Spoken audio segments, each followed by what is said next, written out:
So it'll be 3rd down and 8 for Oklahoma State from the Texas 14.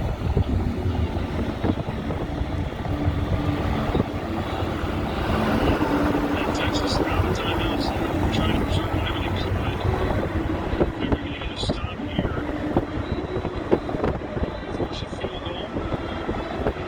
You have some time left to try to make something out of the last few seconds of the first half. Oklahoma State officially is 2 for 3 on 3rd down. They converted 3 first downs by penalty. Pass interference, deep balls, Dave, the things that you don't necessarily try as much against the other defenses in the Big 12. We like to rush straight dropping, don't try to bring in and run up coverage on the outside.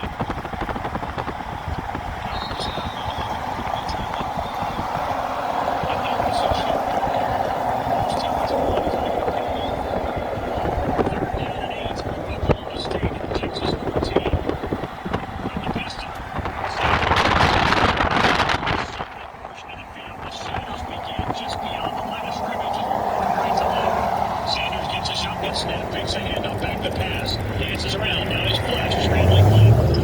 The end zone, the pass is juggled and tipped around and incomplete. Jays. Sanders buried into the walls of Texas white jerseys. And he is one of the quarterback that was intercepted. He's knocked around, shoveled, and fell to the ground. Lucky break. Yeah, it wasn't just that. It was that he threw it off his back foot. He's backpedaling and throwing across his body.